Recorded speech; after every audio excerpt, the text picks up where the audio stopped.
ඊළඟට අපි කතා කරන්නේ access වල report එකක් හදාගන්නේ කොහොමද කියන එක ගැන. මම create කියන ribbon එකට ගියේ මට මෙන්න මේ report කියන කොටසේදී බලා ගන්න පුළුවන් report wizard කියලා එකක් තියෙනවා. report wizard වලින් මම තෝරනවා මේ report එකට වාර්තාවට ඇතුළත් වෙන්න ඕන මොන වගු වල විස්තරද කියන එක. මම මුලින්ම තෝරා ගන්නවා student table එක. student table එකේ මට අවශ්‍යයි index number එක, first name එක, last name එක. ඒ වගේම මට marks කියන table එකකින් අවශ්‍ය වෙනවා විද්‍යා විෂය ලකුණු, ඊළඟට ගණිතය විෂය ලකුණු සහ IT විෂය ලකුණු. මෙන්න මේ විස්තර තමයි මගේ report එකට ඇතුළත් වෙන්න ඕන. ඒ නිසා මම ඒ විස්තර ওই විදිහට එකෙන් එක select කරනවා. ඊළඟට අපිට පුළුවන් මේ report එක හදන්න ඕන මොන කරුණු මූලික කොටගෙනද කියන එක සකස් කරන්න. ළමයාගේ නම අනුවද එහෙම නැත්නම් ලකුණු අනුවද කියලා. ඒක තමන්ට කැමති එකක් තෝරන්න පුළුවන්. මම by marks කියන එක තෝරනවා. ඊළඟට මෙන්න මේවා group කරනවා නම්, කාණ්ඩ කරනවා නම් ඒවා කාණ්ඩ කරගත හැකි මෙන්න මේ පියවරේදී.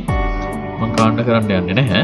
ඒ වගේම report එකේ පෙන්වන තොරතුරු අනුපිළිවෙලට සකස් කරන්නේ නාමය අනුපිළිවෙලටද එහෙම නැත්නම් විද්‍යා විෂය ලකුණු අනුපිළිවෙලටද කියන එක මෙන්න මෙතනින් හදන්නත් පුළුවන්. මේවා තෝරන්නේ නැතුව ඉස්සරහට යනවා. මෙතනින් අපිට තවදුරටත් පුළුවන් form එකේ view එක මොන වගේ විදියකටද form එක මොන වගේ ආකෘතියකටද හදාගන්නේ කියන එකත් තෝරන්න පුළුවන්. අවසානයේ form අපි හදන report එකට නමක් දෙන්නත් පුළුවන්. මම marks නෙවෙයි student marks කියලා දෙන්න.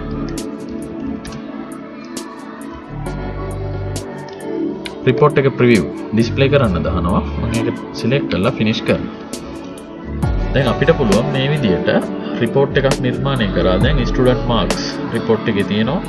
ඊළඟට ඒගොල්ලෝගේ index number එක, first name එක, last name ඔය විදියට එකෙන් එක display වෙනවා. මේක අපිට තවදුරටත් design එක වෙනස් කරන්න ඕන නම් මේ තියෙන තැන් වෙනස් කරන්න ඔය වගේ දේවල් කරන්න ඕන නම් මම මෙන්න මෙතනින් මේ preview එක close කරලා design එකට යනවා. අපිට අවශ්‍ය නම් පුළුවන් මේවා තවදුරටත් වෙනස් කරන්න.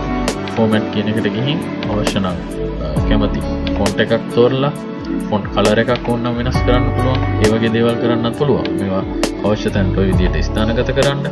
ඒ වගේම දැන් මේ තියෙන්නේ page header එක. අර මුලින්ම මතක ඇති මේක display වෙන්නේ. මම display කරලා පෙන්නන්නම්.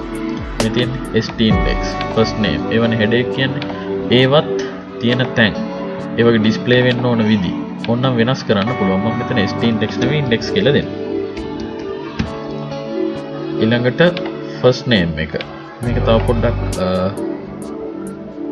අපිට අවශ්‍ය නම් ඉස්සරහට ගන්නත් පුළුවන්. first name මම වචන දෙකක් විදිහට එන විදිහට හදන්න.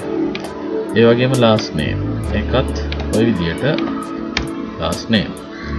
ඊළඟට මේවත් ඒ අනුපිළිවෙලට එක කෙලින් හදපුවාම අපිට report එක තවදුරටත් අරට වඩා පැහැදිලිව නිර්මාණය කරගන්න පුළුවන්. ඒ විදිහට අපිට අවශ්‍ය තැන්වල මෙන්න මේ දේවල් ස්ථානගත කරන්න පුළුවන්. ඊළඟට අපිට පුළුවන් මෙන්න මේ view කියන එකෙන් report view එකට මාරු කරලා බලන්න. දැන් අපිට බලා ගන්න පුළුවන් සිද්ධ කරපු වෙනස්කමුත් එක්ක report එක ওই විදිහට වෙනස් වෙලා තියෙනවා.